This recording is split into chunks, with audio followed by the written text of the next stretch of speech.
저는 이제 SOT는 카이로프랙틱 중에 하나고요. 가메스테르도 카이로프랙틱 중에 하나입니다. MFR은 근막에 대한 치료이고요. 그런데 이 이제 관절 조인트 플레이라는 것은 이런 이제 치료를 하는데 아주 기초적인 그런 분야입니다. 인디케이션과 이펙트를 보시면은 조인트 모션이 없을 때 인디케이션이 되고 임프루브 시키는 거고요. 머슬 가드닝이나 스파즘이 있을 때 인디케이션이 되고 또 감소를 시킬 수 있습니다. 통증을 줄이고 조인트의 하이퍼모빌리티를 증진시키고 모션을 증가시키고 조인트 스티프니스가 있을 때도 사용할 수 있습니다. 저희 정형외과에 오늘 환자들에서 모두 다 적용이 일 수 있는 그런 방법입니다.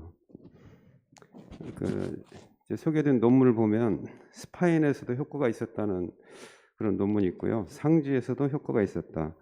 하지에서도 이제 보통 다른 이제 운동 치료나 그런 것보다는 효과가 있었다. 그런 논문이 있습니다. 오늘 소개해드릴 내용은 이제 오스티오 키네마틱, 아스로 키네마틱 모션. 용어가 어려운 것 같지만 저희가 다 알고 있는 내용입니다.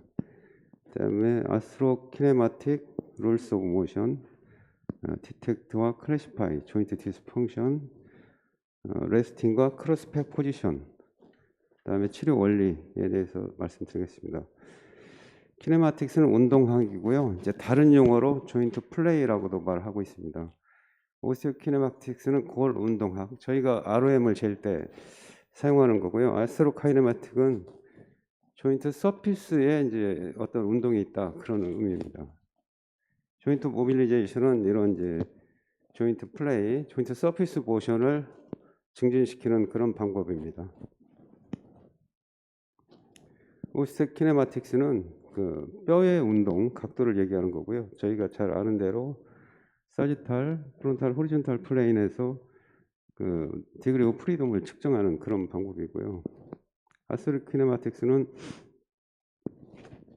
이제 예를 들어서 숄더를 움직이면 휴머러스가 올라가지만 그 관절 내 운동은 롤, 글라이드, 스핀, 디스트랙션, 컴프렉션이 일어나는 인접 관절 내 운동입니다.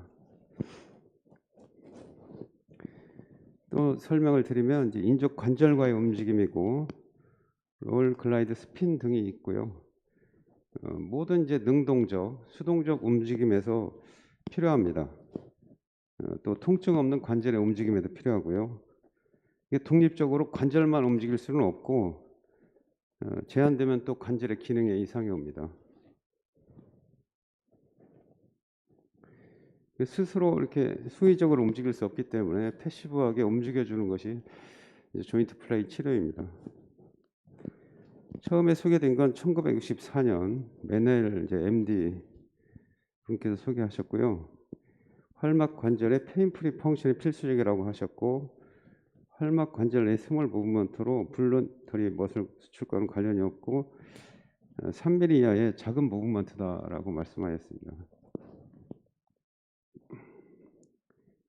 인접 관절면의 모양을 따라서, 그래서 콘케이브, 컨벡스 모양을 따라서 움직이고요. 어떤 내재된 운동이고 반복되지만 수익과 관련이 없고 롤, 글라이드, 디스트랙션, 스핀의 조합입니다. 그리고 또 캡슐라 렉스티가 필수입니다. 캡슐이 타이트하면 이런 이제 모션이 일어날 수가 없습니다. 관절의 움직이라 하면 우리가 얘기하는 조인트 플레이, 그러니까 관절 내 운동과 수익원, 볼런터리 움직임의 합이 관절의 움직임으로 나타납니다. 이제 디스펑션은 조인트 디스펑션은 조인트 플레이 무브먼트가 없을 때 발생하고요. 이걸 이제 수익원의 움직임으로 조절할 수가 없습니다. 일상생활에서 흔히 일어날 수 있고 초기에는 쉽게 회복됩니다. 어떤 이제 패솔로지가 완벽하게 프로즌 숄더나 이런 것처럼 발달하기 전에 초기에 발견하면 쉽게 치료할 수 있습니다. 카다바에서는 제한할 수가 없고요. 교정되지 않으면 관절의 운동이 제한되고 통증이 발생합니다. 이제 컨셉을 정리하면 관절이 자유롭게 움직이지 못하면 관절을 움직이는 근육의 움직임이 제한되고 또 관절을 자유롭게 움직이지 못하면 관절을 움직이는 근육의 회복이 제한됩니다. 관절의 근육의 정상적 기능은 반대로 관절의 움직임, 조인트 플레이에 달려 있고요. 근육의 손상이 지속되면 관절의 기능이 악화됩니다. 이런 이제 악순환의 고리가 형성이 되고요. 1차적 원인이 어디에 있느냐? 근육에 있느냐? 조인트 플레이에 있느냐? 그래서 1차적 원인은 활막 관절에 있다. 1차적 원인을 교정하면 2차적 결과를 교정할 수 있다. 이런 컨셉을 가지고 있습니다. 저희가 보는 이제 관절면이 완전히 서로 일치하는 관절은 없거든요. 그래서 콩그런트하거나 이제 약간 인콩그런트 하는데, 콩그런트 하면 글라이드가 많이 나타나고 인콩그런트 하면 롤이 더 많아집니다. 롤링과 글라이딩은 항상 동시에 일어나고요. 컨케이브 모션 롤스, 티비안 이런 원리를 위해서 저희가 매뉴얼을 약간 적용하는 겁니다. 컨케이브 모션 룰은 티비아를 생각하시면 되는데요. 컨벡스 서피스는 피머는 정지 상태고 컨케이브 서피스가 움직입니다. 이때 그 관절이 티비아가 아래쪽 그림에서 아래쪽이라고 보시면 플렉션 할 때 글라이딩도 같은 방향이거든요. 그래서 롤과 글라이딩과 롤이 같은 방향이고 치료 방향도 이때 이제 같은 방향으로 밀어줘야 치료 효과가 있는 겁니다. 티비아를 구부리면서 앞으로 잡아다니면은 그 운동을 방해하는 결과가 되죠. 그래서 컨벡스 원 콘케이브 티비아, 예를 들어서 컨벡스 이제 컨케이브 모션 룰에서 보시면 그 티비아가 플렉션 되면서 글라이딩이 뒤쪽으로 같이 가거든요. 이때 치료 방향은 이 컨케이브 서피스를 따라서 컨케이브 서피스가 움직이는 방향을 따라서 그 노멀 조인트 모션을 따라서 같이 밀어주는 겁니다. 컨벡스 모션 룰은 이제 휴머러스에서 볼 수 있는데요. 컨케이브 서피스는 정지 상태고 컨벡스 서피스가 움직입니다.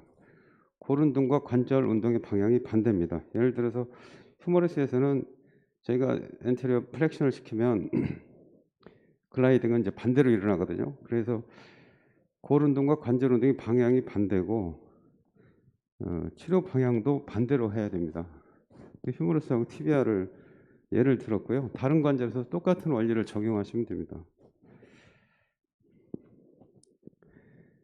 그래서 그 이제 휴머러스를 예를 들어서 그림을 보시면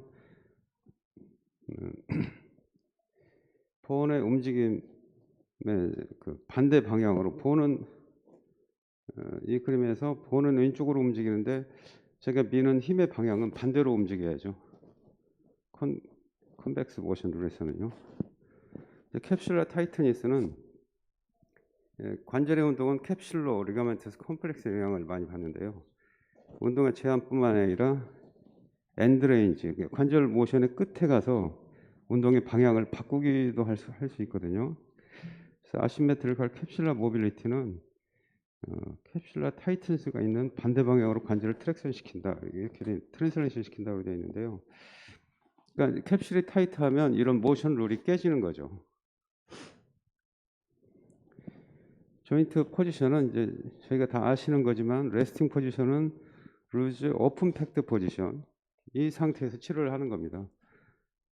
그다음에 이때 이제 관절을 이렇게 널널하게 오픈 팩 포지션에서 레스팅 포지션에서 치료를 하는 거고요. 크로스백 포지션은 맥시멀 텐션이 있는 상태, 테스팅 포지션이라고 할 수 있고요. 예를 들어서 숄더는 에이비덕션, 익스터널 로테이션이 크로스백 포지션이거든요. 이게 다 안 되면 숄더에 문제가 있는 겁니다. 치료를 한 다음에 다시 테스트 해보시면 글레너 휴메랄 크로스백 포지션이 나아졌다, 더 잘 된다, 그렇게 알 수 있습니다. 진단과 치료를 동시에 하는데요. 그 이학적 검사를 합니다. 이학적 검사를 만져보아서 하는 거고요. 엑스레이는 이런 3mm 정도 움직이면 측정할 수 없다고 하고요. 어, 진단과 동시에 치료를 할 수 있는 겁니다. 치료의 방향은 트리트먼트 디렉션, 트리트먼트 플레인이라고 할 수 있는데요. 컨벡스 콘케이브 접점의 직각으로 힘을 가하는 거고요. 먼저 트랙션을 합니다. 트랙션을 한 다음에 이 짙은 실선에 따라서 트리트먼트 플레인이 만들어지고요. 이제 트리트먼트 플레인은 콘케이브 아티큘러 서피스를 따라가고 조인트 서피스에 패러렐하고 컨벡스 서피스의 엑시스에 대해서는 퍼펜디큘러하다 이렇게 알 수 있고요. 엑시스 모션은 컨벡스 아티큘러 서피스, 트리트먼트 플레인은 콘케이브 서피스 무브. 원리를 티비아하고 휴머러스를 생각해 보시면 쉽게 알 수 있습니다. 트랙션은 조인트를 세퍼레이션을 먼저 해야 되기 때문에 트레이드 플레인의 직각으로 패시브 트랙션을 합니다. 치료하는 방법은 이제 두 가지입니다. 오실레이팅 모션하고 서스테인드 스트레치. 오실레이션은 이렇게 흔들어 주는 거거든요. 저희가 관절을 아프지 않을 정도로 살살 흔들어 주면 비커너 리셉터를 자극하고 노시셉스 스티뮬리스를 이제 전달을 해서 그 페인을 줄일 수가 있습니다. 서스테인드 스트레치는 가만히 잡아다니고 있는 거죠. 아티큘러 메카노세터는 이제 네 가지가 주로 있는데요. 타입 1은 슈퍼피셜, 타입 2는 T, 타입 3는 GTO하고 골지 텐던 오르간하고 비슷한 이제 펑션을 한다고 그러고요. 타입 4는 이제 페인 노 파이브가 있습니다. 조인트 모빌리티를 이제 저희가 분류를 하지 않을 수도 있지만 대략 보면 이제 1 노 무브먼트, 2 0는 노 무브먼트고 1은 익스트림 하이포 모바일, 2는 슬라이트리 모바일, 3를 이제 노말로 할 수 있습니다. 4는 이제 하이퍼 모바일, 5는 익스트림 하이퍼 모바일, 6는 이제 어시블 브레이싱인데요. 노말 이후에는 어떤 치료 대상이 아니라 고정의 대상이 되는 거죠. 테이핑을 하든지 뭐 브레이싱을 하는 겁니다. 모션의 범위를 보면 이제 이 가운데 파란색이 정상이라면 레스팅 포지션이고 액티브 무먼트가 그 중심으로 나타나고요. 액티브 무먼트가 끝난 그 다음이 이제 조인트 플레이입니다. 조인트 플레이는 이제 그 패시브 무먼트 끝에 있는데 거기를 넘어가면 스프레이나 스트레인이 나타날 수 있고요. 조인트 플레이를 하는 이제 치료하는 구간은 액티브 무먼트를 지나서 이제 그쪽에서 한다는 겁니다. 그래서 이제 분류를 하다 보면 조인트 디스펑션을 한마디로 페인인데요. 이제 인트라아티큘러 어디전이 있거나 익스트라아티큘러 머슬이 쇼팅이 되어 있거나 머슬 위크니스, 페인, 너브루트 어디전, 소프티슈 리스트릭션 등이 있을 수 있습니다. 이제 조인트 모빌리션 하면 효과가 어떤 효과가 있냐면 아티큘러 미커너 리셉터를 파이어링 시키고요. 퀴테니어스 머스큘러 리셉터를 파이어링 시킵니다. 어베이트 노시셉트를 없애고 머슬 가드닝을 없애고 시노비알 플루이드를 자극해서 카틸리지를 노리시할 수 있게 하고 페리아티큘러 익스턴시빌리티를 증진시키고요. 센서리 인풋을 이제 제공합니다. 방법은 이제 오실레이션은 1분에 60번 내지 120번 1 내지 5세트 5번 내지 60번 60세트를 하는데요. 오실레이션은 이제 통증을 치료하는 데 사용하고요. 프롤롱드 스트레치는 5 내지 30초 똑같이 하는데 엔드레인지에서 스트레칭하는 거고요. 자주 쓰는 테크닉은 오실레이션과 프롤롱드 홀드 미드레인지가 있고요. 오실레이션과 프롤롱드 홀드 엔드레인지, 그다음에 이제 로우 그레이드 서스트레인드 홀드를 많이 씁니다. 그래서 그레이드 1은 스몰 암플리튜드 무브먼트 at 미드 RM이고요. 그레이드 2는 라지 앰플리튜드 무브먼트 at 미드 RM. 그레이드 3는 large amplitude movement at end RM. 그레이드 4는 small amplitude movement at end range of RM이고요. 그레이드 5가 소위 말하는 이제 하이 벨로시티 스러스트라고 해서 관절을 꺾는 겁니다. 저희가 먼저 그레이드 1, 2, 3만 사용해도 많은 통증이 줄어들고요.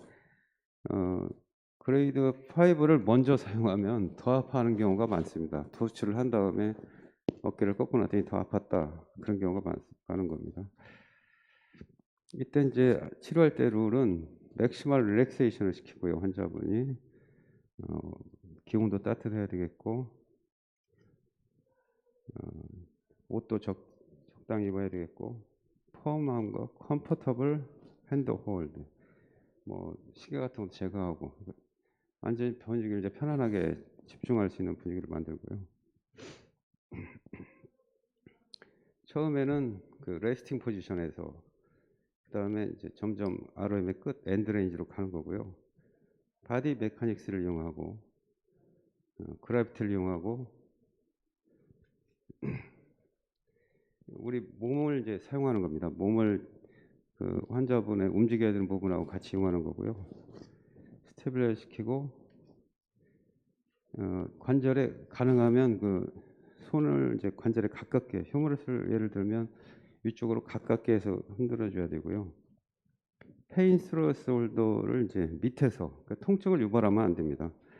통증을 유발하면 머슬 가드닝이 일어나서 치료 효과가 없어지거든요. 그래서 페인 스트레스홀드를 넘지 않는다. 이게 중요한 대목이고요. 어떤 때는 반대편 방향으로 할 수도 있고요. 통증을 유발하지 않는 범위 내에서 만져줘야 됩니다. 컨트라인디케이션은 이제 말리그난시 인펙션, 퓨전, 오스티오마일라이티스, 리가멘트 럽처 등이 있고요.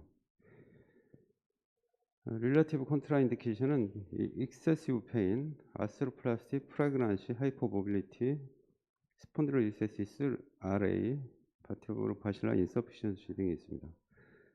이제 마지막 슬라이드인데요. 숄더 조인트 모빌리제이션은 이제 조인트를 나눠요.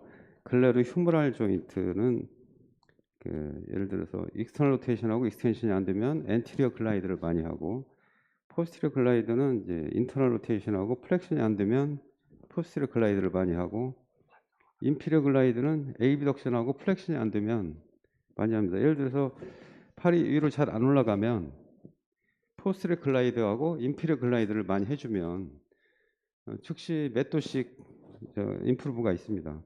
그다음에 아크로미오 클라비큘라 조인트도 만져보면 아프신 분이 많거든요. 거기를 이제 그 조인트 플레이를 하고요. 스토노 클라비큘라 조인트, 그다음에 스카플로 소라식 조인트를 이제 할 수 있습니다. 예, 제가 약간만 시범을 보여드리겠습니다.